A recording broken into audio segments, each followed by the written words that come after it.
Hello everyone, you're an all-new movie review, and I just got done seeing Justice League. History in the making. Now, was it everything I hoped it would be? In some ways, yes. In other ways, no. I probably would have made a more epic film, or expected a more epic film than what I got here, but this is going to be a non-spoiler review. Ultimately, it's not the worst film ever, it is merely an okay film. It does a lot of things right, but also there is a few missteps. Of course, Zack Snyder has some personal family issues and why he backed out of this. His daughter committed suicide tragically, and he kind of had to step down. Warner Brothers offered a chance to basically take more time if he needed to. He knew the fans were demanding the film, and he didn't want to affect the release date. Joss Whedon was already involved in some rewrites, so he hired Joss Whedon for some reshoots. And ultimately, we get a film that doesn't really feel like a Joss Whedon film, a Zack Snyder film, or really anybody's film. It's something that's just manufactured by Warner Brothers and several other people. There's a lot of cooks in the kitchen in this one. Plus, the Warner Brothers president insisted that it be 2 hours or under. And this is where I think a lot of the film's issues really lie, besides some of the use of CGI and its villain. And the plot, 2 hours and 1 minute is nowhere near enough for the Justice League. It was supposed to be around 2 hours and 45 minutes, and I really am getting tired of paying for ultimate editions of films that should never have been cut. Look at Wonder Woman and Man of Steel. They're perfect the way they are. And it kind of feels like a little bit of the Batman versus Superman scenario. And also, there's a lot of criticisms towards that film. Personally, I like the more serious tone, so I didn't mind it, but I feel like this film was made with the critics and other audience members who maybe were not too happy with the tone, wanted a bit more of a friendly type of film, a more mainstream film, something like a Marvel film with jokes and a lot of CGI. And that's what we got. Justice League in many ways is the best Marvel movie that DC has ever made. But it's a great film in that regard. If you're fans of the Super Friends, I was kind of afraid of the humor. There is some serious moments still. I want to see Justice League, not the Super Friends. But if you're a fan of the Super Friends or Justice League and Justice League Unlimited cartoons, there's going to be certain moments that bring you joy. Like you're a kid again and you're seeing your favorite team, your favorite heroes team up for the first time. So that's really, really nice in that regard. I love the actors. You have Ben Affleck back as Batman. I like him better in this film than I did in Batman vs. Superman. He was the best part about that movie. I hope Ben Affleck does not leave. He needs to stay in the DC film universe and be Batman at least a couple of more times, because I really liked his performance even more than I did in BVS. Gal Gadot, as always, is wonderful as Wonder Woman. She is fierce, elegant. She is just awesome. She is Wonder Woman. Jason Momoa is great as Aquaman. Nobody's going to be making fun of him talking to seahorses anymore. No more fish jokes. Jason Momoa is a tough Aquaman. Very much like the later comics, Justice League Unlimited, or Injustice Aquaman. The Flash by Ezra Miller. I was wondering about this because I'm a huge fan of the Grant Gustin show on CW, and Ezra Miller really does a great job as the Flash. A little bit too much as far as jokes, but he's a bit more lighthearted like the one portrayed by Michael Rosenbaum in the Justice League cartoon. So I really like that, and there's certain moments that they got from the comics there as well that I really, really like. And then Ray Fisher for me is a standout. I love him as Cyborg. It's so great seeing the character as Cyborg start off as a Teen Titans member, and then after the New 52 go on to be a Justice League member. And it's really cool to see him in this. He's more integral to the plot. But I feel like there might have been some scenes cut out of the movie or just a story there at an earlier part of production in the development process that made him more integral to the Mother Box and more specifically Darkseid and Apocalypse. But we don't get to fully explore that in this. It's just kind of there and forgotten about. But I love it. And you also have Amy Adams and Diane Keaton reprise their roles as Martha Kent and Lois Lane. In addition to Jeremy Irons as Alfred. He is more witty than ever. I like his portrayal of Alfred, very much like the animated series. The pros, great action. The team dynamic is what really, really works in this film.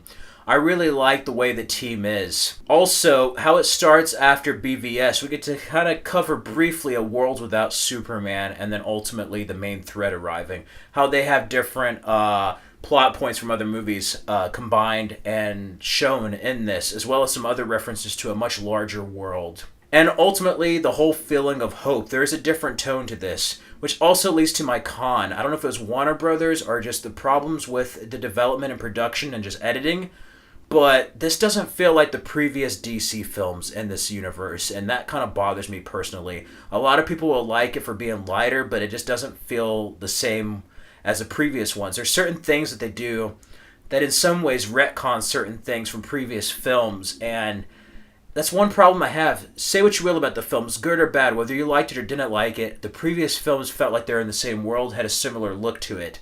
This feels completely like it's in a different universe than the Suicide Squad, Wonder Woman, Man of Steel, or BVS, and it kind of gets to me. And I don't really like that very much, but it does have certain things that continue from the other films. Ultimately, this is a film that kind of takes everything from before, mentions it briefly, needs it to advance the plot, and they pretty much move forward. This is like a setup for a bigger universe, almost like a pilot to a TV show.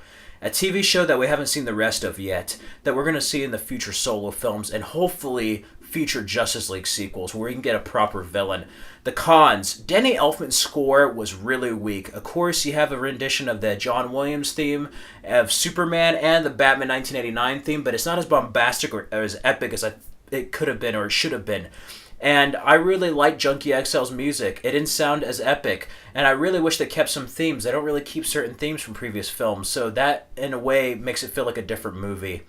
And it's a great score. It's just not up there with like the other Batmans, his Spider-Man scores, or Planet of the Apes. Just not with his other scores. And I think he could have done such a better job. It just feels like it's a whole bunch of recycled stuff and just thrown out there. Like extra Danny Elfman music that he didn't get to share in other movies. It didn't really have an identity on its own, and I really regret that they did away with Junkie XL. Josh Whedon fired him because I thought he did a great job with Hans Zimmer for BVS, but also Junkie XL did the music for the 300 sequel and Mad Max Fury Road, and those scores were awesome, and this could have used just a little bit more epicness. It had that heroic nature, but it was just missing something that really added to the other films. It was more cinematic for the individual scenes, but I could go ahead and listen to the albums of the previous movies like Man of Steel or BVS and just be in love with it without seeing the movie. This one, I don't really want to buy the soundtrack at all. I'm probably not going to listen to it. The song at the beginning, yeah. There's a song at the beginning and end credits that's actually more memorable than Danny Elfman's score, and I never thought I would say that. The CGI. Most movies are computerized. This is a franchise problem, but there's a lot of scenes, especially with reshoots, where it's kind of telling. And you could tell there's like a little bit different hairstyles, but it looks like they're standing in front of a green screen and like it's like a screensaver background. It's like they're in front of a green screen and they use a screensaver background for the background. There's no depth. It doesn't feel like it's in real locations. And that kind of disappointed me, especially in other locations we saw in previous films. It didn't look as great as it did in earlier movies. And that really bothered me. Other than that, the tone of it with the jokes. I like some of the jokes. It was funny, but this just felt like it was being a Marvel movie, and it felt more like there was a lot of studio and fans bitching about it not being a Marvel film, that they forced it to become a Marvel movie. And I don't like that personally. Now, it is fun, it is great, but I don't want every superhero film to be the same. They should all be different. So I hope this isn't a sign for what the future of DC will be. There is a lot of good stuff they did that made it more lighthearted, filled with hope, but it can't be all fun and jokes. You can still be serious and entertaining. Films like the original Spider-Man, X-Men, and hell, even Dark Knight Trilogy and Batman 89. They were dark, they were serious, but not like dark and brooding, and it wasn't to the point of having jokes every 5 minutes. There's moments of humor and moments of seriousness blended that felt authentic, and this doesn't feel very authentic. And I have a con against that. And then we have the villain, Steppenwolf. I was worried because the guy playing his voice, he's a great actor, but we saw what happened with Ghost Rider 2. Yeah, but Steppenwolf, I don't know what people's expectations were. He was a pretty lame villain to begin with. I mean, just look at him as Superman the Animated Series. Yeah. Steppenwolf wasn't that great of a bad guy, and I wasn't expecting that. I was hoping he would be a red herring for Darkseid, that maybe Steppenwolf would be the setup and Darkseid would arrive. We don't get that. So Steppenwolf is the main villain. The problem is that character was not designed to be a main villain. He's a supporting character, and that's part of the issue. Then you have him as a CGI villain. I thought he looked pretty good, personally, for me. I've seen worse villains. There's worse villains, trust me, many, many more that are worse than Steppenwolf. He's just not menacing enough, and it's just too short of a movie where he's really a two-dimensional character that you don't care about. He's pretty much the MacGuffin of the Justice League in this film that brings the team together. overall, it has a sense of a rushed feeling to it, or just something that's just been gutted in the editing process. I don't know, but 3 things I hope in the future. Warner Brothers, stop interfering in your damn movies and allow it to be longer than 2 hours. Also, I don't think Chris Terrio, he's a great writer, wrote Argo. I don't think he should write anymore. He wrote BVS and he wrote this, and I also think Joss Whedon should stay the hell away from these characters. He's a great guy. I like to see what he does with Batgirl, but I don't know how much involvement he had or not, but no, don't try to basically make an MCU film out of a DC Comics character or characters. I think they should get a new director moving forward, or even get Patty Jenkins.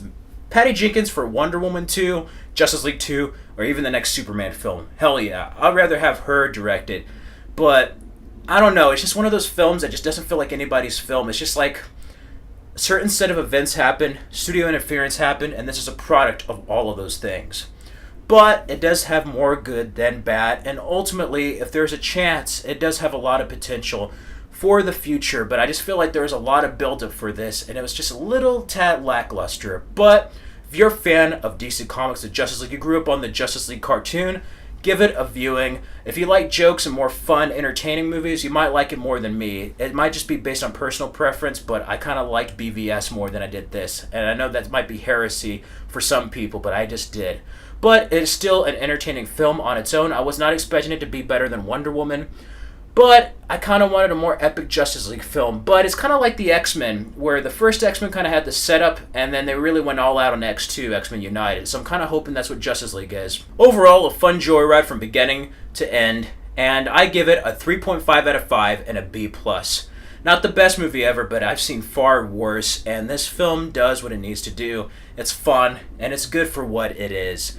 The genre as a whole, they're having a lot of jokes, they're having a lot of computerization that looks worse than films 10 years ago, and it's all for franchising, and that's kind of part of the problem. You don't have your original films, but overall, for Justice League, it's a good start, and justice has been served. There's certain moments that will really make you applaud, and stay tuned after the credits for 2 after-credit sequences. Make sure you do that. You will not regret it.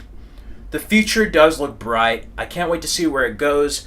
I hope they get just a little bit more seriousness and just like people who care about the material, not that much studio interference, because otherwise if there's more WB interference, we're going to have another Batman and Robin on our hands. And we saw what happened with Tim Burton and how the studio interfered for making Happy Meal toys. So I hope they don't go that direction. I kind of wish they just say, you know what, forget all the haters out there, just do what the hell you're going to do and stand out from the rest. And I kind of hope they do that.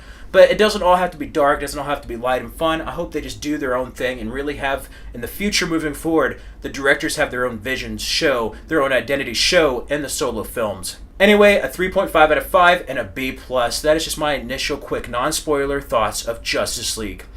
If you like this video, click the like button, comment, let me know if you've seen Justice League. What did you think of the film? Let me know in the comments below. I'd love to hear your thoughts.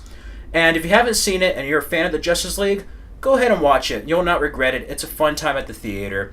And subscribe for more videos. Be on the lookout for my spoiler review of Justice League. And on my Dark Knight of Steel channel, I'm going to have the Justice League report, where I go really in depth into the Justice League, its previous history of the characters, the film, and the future going forward.